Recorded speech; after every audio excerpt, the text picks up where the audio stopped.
السلام علیکم ورحمۃ اللہ وبرکاتہ۔ الحمدللہ رب العالمین والعاقبۃ للمتقین والصلاۃ والسلام علی اشرف الانبیاء والمرسلین نبینا و رسولنا و حبیبنا و امامنا محمد وعلی آلہ و اصحابہ اجمعین، اما بعد۔ قال اللہ تعالی فی القرآن الکریم لا یکلف اللہ نفسا الا وسعها، وقال النبی صلی اللہ علیہ وآلہ وسلم صلی قائما وإن لم تستطع فجالسا او کما قال علیہ الصلاۃ والسلام۔ انتہائی قابل احترام بھائیوں، دوستوں، بزرگوں اور انتہائی معزز اور موقرہ ماؤں اور بہنوں، ایک اہم بات جو بار بار پوچھی جا رہی ہے اور اس کے بارے میں بعض چیزیں ہم دیکھتے ہیں کہ لوگ کچھ غلطیوں کا شکار ہو رہے ہیں، تو مناسب لگتا ہے کہ اس پر مختصر سی رہنمائی قرآن و حدیث کی روشنی میں کر دی جائے۔ اللہ تعالیٰ سے دعا ہے کہ اللہ تعالیٰ صحیح صحیح بات کرنے کی توفیق عطا فرمائے۔ یہ ٹاپک یہ ہے، موضوع یہ ہے کہ کیا جو شخص مریض ہے وہ کرسی پر نماز بیٹھ کر کرسی پر بیٹھ کر ادا کر سکتا ہے، اور کہاں تک وہ نماز بیٹھ کے ادا کر سکتا ہے، اور یہ کہ کرسی جو ہے اس کے اوپر رکوع کا طریقہ کیا ہوگا، اس کے اوپر سجدہ کا طریقہ کیا ہوگا، کیا رکوع اور سجدہ میں فرق ہوگا، تشہد کیسے بیٹھا جائے گا، اور اسی طرح کرسی کو صف کے درمیان میں یا نمازیوں کے درمیان میں کہہ لیں کہ کس طرح رکھا جائے گا، اس کے بارے میں چند چیزیں انشاءاللہ عرض کرنے کی کوشش کرتا ہوں۔ اس میں سب سے پہلی بات یہ ذہن میں رکھ لینی چاہیے کہ جہاں تک ممکن ہو کھڑے ہو کر نماز ادا کرنی چاہیے۔ نبی اکرم صلی اللہ علیہ وسلم کا واضح ترین فرمان ہے، کھڑے ہو کر نماز ادا کرو۔ کھڑے ہو کر نماز ادا کرنے کی طاقت تمہارے اندر نہ ہو تو پھر بیٹھ کر نماز ادا کرو۔ تو اگر بیٹھنا زمین پر انسان کے لیے ممکن ہو تو پھر ہرگز کرسی پر بیٹھ کر نماز ادا نہیں کرنی چاہیے۔ یہ اہم ترین بات ہے کہ اگر کوئی شخص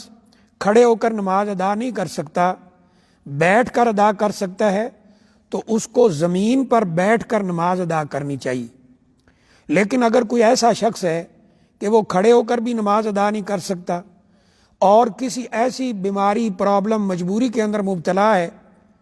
کہ زمین پر بھی بیٹھ کر ادا نہیں کر سکتا، جیسا کہ گھٹنوں کی تکلیف میں مبتلا بعض مریض ہیں، اسی طرح ان ٹانگوں کے اندر کوئی ایسی تکلیف ہے کہ وہ ان کو فولڈ نہیں کر سکتے، یا اس طرح آلتی پالتی مار کر نہیں بیٹھ سکتے، چونکڑی مارنا جسے کہتے ہیں، تو ایسی صورت میں وہ نماز کرسی پر بیٹھ کر ادا کر سکتے ہیں۔ لیکن نماز کا جتنا حصہ کھڑے ہو کر ادا کر سکتے ہوں وہ کھڑے ہو کر ادا کریں، اور بقیہ کرسی کے اوپر بیٹھ کر ادا کریں، بشرطے کہ وہ زمین پر نہ بیٹھ سکتے ہوں۔ اس معاملے میں ہم نے ہمارے بہت سارے بھائیوں کو، اس طرح ہماری بہنوں کو حرم شریف کے اندر دیکھا ہے کہ وہ ویسے زمین پہ بیٹھے ہیں لیکن جب نماز کا وقت ہوتا ہے تو اٹھ کے کرسی پہ بیٹھ جاتے ہیں، یا اس طرح اپنی دکانوں پر، کاروبار میں بیٹھے ہیں زمین کے اوپر، لیکن وہاں کوئی چھوٹا سا جائے نماز یا گدا رکھا ہوا ہے، چھوٹا گدی رکھی ہے، تو اس کے اوپر بیٹھے ہیں، لیکن نماز کے لیے جب آتے ہیں تو وہ نہ کھڑے ہوتے ہیں، نہ نیچے زمین پہ بیٹھتے ہیں، کرسی پر بیٹھ کر نماز ادا کرتے ہیں۔ تو یہ بہت بڑی غلطی ہے۔ اگر کوئی شخص نماز کھڑے ہو کر ادا کر سکتا ہو، اسے نماز کھڑے ہو کر ادا کرنا ہے، اور اگر کھڑے ہو کر نہ کر سکتا ہو تو اس حدیث کے مطابق بیٹھ کر ادا کرنا ہے۔ بیٹھ کر بھی نہ کر سکتا ہو، کھڑے ہو کر بھی نہ کر سکتا ہو، اتنا لاغر اور کمزور ہو، تو پھر اگلا مرحلہ لیٹ کر نماز ادا کرنا، یہ بھی نبی صلی اللہ علیہ وسلم نے فرمایا ہے۔ لیکن اگر کوئی ایسا شخص ہے کہ وہ کھڑے ہو سکتا ہے، چل سکتا ہے، لیکن زمین پر بیٹھ نہیں سکتا، کرسی پر بیٹھنا اس کی مجبوری ہے، تو وہ کرسی پر بیٹھ کر نماز ادا کر سکتا ہے۔ جتنی اس کی مجبوری ہے اتنا ہی کرسی پر بیٹھ کر ادا کرے گا۔ اس لیے اللہ تعالیٰ نے قرآن مجید میں فرمایا ہے کہ لا یکلف اللہ نفسا الا وسعها، اللہ تعالیٰ کسی جان پر اس کی طاقت سے بڑھ کر بوجھ نہیں ڈالتے ہیں۔ جتنی ہمت اور طاقت ہے اتنا ہی اللہ تعالیٰ کی طرف سے اس پر بوجھ ڈالا جاتا ہے، اتنا ہی اس کو مکلف بنایا جاتا ہے۔ مطلب کیا ہے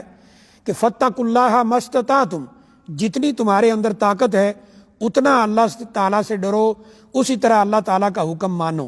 تو اگر کوئی شخص نہ کھڑے ہو سکتا ہے نہ بیٹھ سکتا ہے، زمین پر کرسی پر بیٹھنا اس کی مجبوری ہے، تو وہ کرسی پر بیٹھ کر نماز ادا کر سکتا ہے۔ اب یہ کیسے ہوگا؟ کرسی رکھنے میں ہمارے بہت سارے بھائی غلطی کرتے ہیں، اس طرح رکوع اور سجود میں بہت سارے بھائی غلطی کرتے ہیں، اور چند اس طرح اور غلطیاں ہوتی ہیں، ان کے بارے میں ہم پریکٹیکل یا اپنے بھائیوں کو بہنوں کو دکھانا چاہتے ہیں کہ کرسی پر بیٹھ کر نماز کیسے ادا ہوگی اور کرسی کو کیسے رکھا جائے گا، وہ آپ اس ویڈیو میں ملاحظہ کریں گے۔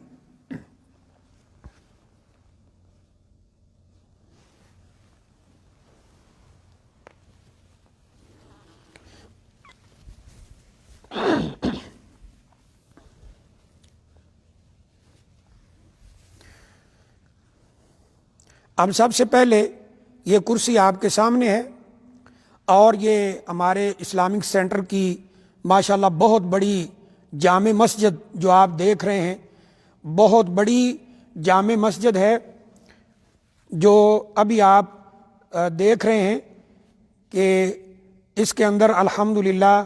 ہزاروں لوگ نماز ادا کرتے ہیں۔ ابھی ہم آپ کو یہ دکھاتے ہیں کہ کرسی جو ہے وہ صف کے اندر کیسے رکھی جائے گی۔ یہ دیکھیں، یہ آپ کے سامنے مسجد کی جو صف ہے وہ نظر آ رہی ہے، یعنی یہ لائنیں لگی ہیں، یہ قالین اس کے اوپر باقاعدہ صفیں پرنٹ ہوئی ہیں، یہ آپ دیکھ رہے ہیں۔ اب کرسی کو رکھنا کیسے ہے؟ یہ کرسی ہم نے دیکھا بعض بھائی اس کو اس طرح رکھتے ہیں، وہ یہ سمجھتے ہیں کہ جب ہم اس طرح کرسی کے اوپر بیٹھے ہوں گے تو ہمیں اس جگہ کے اوپر یہ جو صف نظر آ رہی ہے اس کے اوپر ہمیں ہونا چاہیے، یعنی اس کے اوپر ہمیں بیٹھنا چاہیے۔ یہ طریقہ جو ہے یہ غلط ہے۔ اس کی وجہ کیا ہے کہ جو شخص پیچھے کھڑا ہے، جو بالکل اس کی بیک پہ نماز پڑھ رہا ہے، اس کے لیے بھی یہ پرابلم ہوگی، اور جب یہ شخص اس طرح کھڑا ہوگا، یعنی قیام کے اندر یہ شخص کھڑا ہوگا تو یہ صف سے آگے نکلا ہوا ہوگا، تو یعنی ایسی صورت میں بھی جو ہے اس کی صف برابر تو نہیں ہو سکتی۔ لہٰذا پھر اس کا حل یہی ہے، اور علماء یہی بتاتے ہیں کہ اس کرسی کو بجائے یہاں اس کی یہ پچھلا حصہ پیچھے ہو، اس کو یہاں رکھنا چاہیے کہ یہ اس صف کے اس کا پچھلا حصہ جو ہے وہ صف کے اوپر آخری جو حصہ ہے اس کے اوپر آ جائے۔ ویسے بھی انسان کی اپنا جو جسم ہے اس کی صف بھی ایڑیوں کے اوپر بنتی ہے، تو یہاں کرسی کو رکھنا ہے، یہ سب سے پہلی بات ہے۔ اب دیکھیں کہ آپ نے نماز شروع کی، مثلا امام صاحب نماز کرا رہے ہیں اور آپ مسجد میں آئے، قیام کے اندر یا تکبیر اولیٰ کے اندر آپ شامل ہیں، تو آپ کھڑے ہونے میں آپ کو کوئی پرابلم نہیں ہے، تو آپ نماز کھڑے ہو کر پڑھیں۔ یہاں پر آپ نے کھڑے ہونا ہے، کیونکہ آپ کرسی کو اگر پیچھے بھی رکھتے ہیں پھر بھی آپ کی صف برابر نہیں ہوتی، تو مجبوراً آپ کو یہاں کھڑا ہونا پڑے گا تاکہ پچھلا آدمی، پچھلا نمازی جو ہے وہ پریشان نہ ہو۔ تو آپ یہاں کھڑے ہوں گے، نماز شروع کریں گے اللہ اکبر، اور قیام وہ کرتے جائیں گے۔ اب اگر آپ، جیسے میں نے پہلے بتایا کہ رکوع جو ہے وہ عام حالت میں کر سکتے ہیں تو آپ اسی طرح رکوع کریں، تھوڑا آگے بھی ہو سکتے ہیں، رکوع نارمل حالت میں کریں، لیکن اگر نہیں کر سکتے تو پھر کرسی پر بیٹھ کے کر سکتے ہیں۔ رکوع نارمل حالت میں کر سکتے ہوں تو اسی طرح کریں،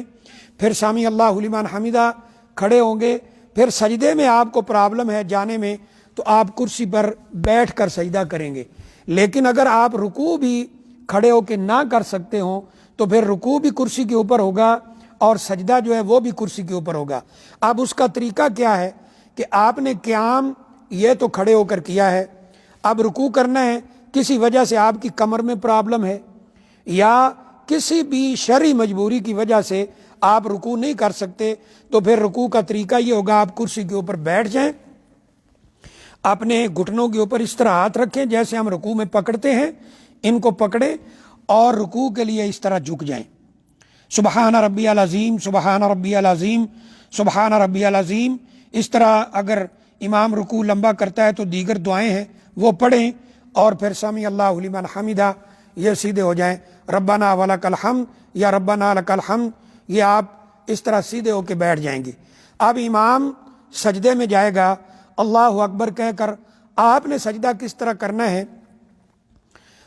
اس میں بعض علماء یہ کہتے ہیں کہ جیسے آپ نے رکوع میں یہاں ہاتھ رکھے تھے تو یہیں پر ہاتھ رکھیں اور رکوع کی نسبت سجدے میں زیادہ جھک جائیں۔ مثلا رکوع میں آپ یہاں تک جھکے تھے تو سجدے میں یہاں تک جھکنے کی کوشش کریں، یعنی جتنا بھی ممکن ہو سجدے میں آپ رکوع کی نسبت کچھ زیادہ جھکیں۔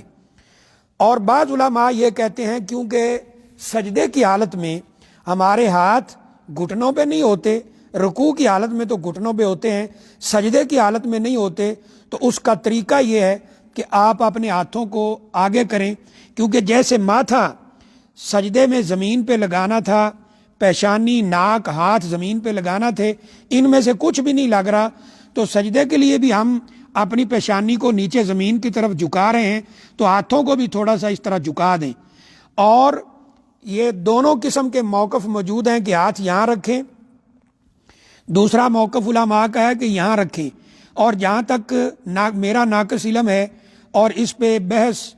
موجود ہے، اس کو پڑھا جائے دیکھا جائے تو یہی بات صحیح لگتی ہے، کیونکہ رکوع میں ہم ہاتھ یہاں نہیں رکھتے، سجدہ میں ہم یہاں نہیں رکھتے بلکہ سجدہ میں نیچے رکھنا ہوتا ہے۔ اب بیماری کی وجہ سے نیچے رکھنا ناممکن ہے، تو جتنا زمین کے قریب ہو سکے ہاتھ کر دیں، اور جتنا سجدہ میں آپ جھک سکتے ہیں اور رکوع سے زیادہ اتنا جھک جائیں۔ یہ ہے سجدہ اور رکوع کا طریقہ۔ اس طرح ظاہر سی بات ہے کہ آگے تشہد میں بھی آپ ایسے ہی بیٹھیں گے کہ دایاں ہاتھ دائیں ران پر، بایاں ہاتھ بائیں ران پر۔ رکوع میں ہم نے ان کو پکڑنا ہے اور تشہد میں ایسے رکھنا ہے اور سجدے میں ایسے کرنا ہے، یہی صحیح طریقہ لگتا ہے۔ ایک اور چیز جو اہم ہے وہ یہ ہے کہ بعض مساجد کے اندر بھی ایسے ہی کرسی بنائی گئی ہے یا رکھی گئی ہے، حالانکہ شاید وہ تلاوت قرآن کے لیے ہے کہ آپ یہاں بیٹھے ہیں تو آگے چھوٹا سا ٹیبل بنا ہوا ہے تاکہ اس پہ قرآن مجید رکھ کر اس کی آپ تلاوت کر سکیں، لیکن بعض بھائیوں کو دیکھا ہے کہ وہ اس کے اوپر سجدہ کر دیتے ہیں، یہ صحیح نہیں ہے۔ نبی کریم صلی اللہ علیہ وسلم سے یہ ثابت ہے کہ ایسے ہی کسی صحابی کو آپ نے دیکھا کہ وہ بیماری یا مجبوری کے عالم میں سجدہ کر رہا ہے اور اس نے اپنے آگے تکیہ رکھا ہوا ہے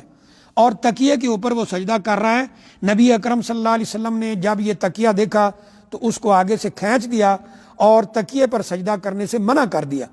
اس لیے اگر کرسی کے آگے ٹیبل لگا ہوا ہے تو پھر اس پر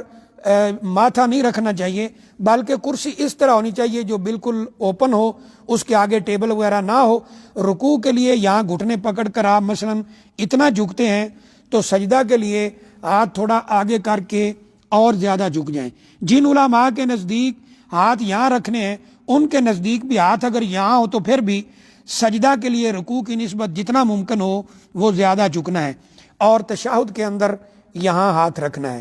تو یہ چند چیزیں بار بار پوچھی بھی جاتی ہیں، اور ہمارے جو بعض بھائی ہیں، بعض بہنیں ہیں، وہ اس میں غلطی بھی کرتے ہیں۔ ان کو دیکھا ہے وہ کرسی رکھنے میں بھی غلطی کرتے ہیں کہ پیچھے رکھ دیتے ہیں، حالانکہ یہاں جو لائن آپ کو دکھائی گئی ہے پہلے دوبارہ ہم دکھا دیتے ہیں کہ یہ کرسی جو ہے یہاں رکھنی چاہیے، جیسے یہ لائن صف نظر آ رہی ہے تو کرسی کا پچھلا حصہ جو پچھلے پائے ہیں یہ بالکل لاسٹ میں ہونے چاہیے اور یہ آگے ہونی چاہیے۔ تو جب آپ قیام میں یہاں کھڑے ہوں گے، بعض ہمارے بھائی کہہ دیتے ہیں اس طرح تو ہم بہت زیادہ آگے ہو جائیں گے، تو یہ مجبوراً کوئی بات نہیں۔ اگر آپ کرسی کو اس طریقے سے بھی رکھتے ہیں مثلا یہاں پر تو پھر بھی آپ صف سے آگے کھڑے ہیں، اس طرح رکھیں یا اس طرح رکھیں، آپ نے آگے کھڑا ہونا ہے، تو پھر بہتر یہ ہے کہ آپ پچھلے نمازی کو تکلیف نہ دیں اور یہاں رکھیں، کیونکہ جب آپ تشہد میں ہیں، رکوع میں ہیں، تو آپ کی صف اسی کے مطابق نمازیوں کے بالکل برابر بن جائے گی۔ تو یہ طریقہ ہے مختصر سا کہ جس میں کرسی کو کہاں رکھنا ہے، رکوع کیسے کرنا ہے، سجدہ کیسے کرنا ہے، تشہد میں ہاتھ کہاں رکھنے ہیں، اور اس میں جو نماز کا طریقہ ہے وہ کیا ہے۔ صرف سجدے کی حالت میں یہ تھوڑا سا اختلاف پایا جاتا ہے کہ بعض علماء یہ کہہ رہے ہیں کہ سجدے میں ہاتھ یہاں ہوں، بعض کے نزدیک یہاں آگے ہونے چاہیے، اور یہی بات صحیح لگتی ہے۔ تو اس پہ بہرحال مختلف دلائل، مختلف بحث موجود ہے۔ تو یہ یعنی سجدہ کے لیے ہم تھوڑا سا آگے کریں اور رکوع کی نسبت زیادہ جھک جائیں، یہی یعنی چند چیزیں جو اس معاملے میں دیکھنے میں آتی ہیں، اور بنیادی چیز جیسے میں نے شروع میں عرض کر دیا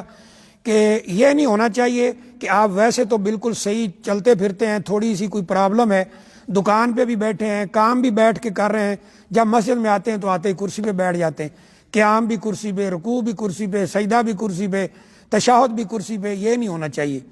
جتنی نماز آپ کھڑے ہو کر پڑھ سکتے ہیں وہ کھڑے ہو کر پڑھیں،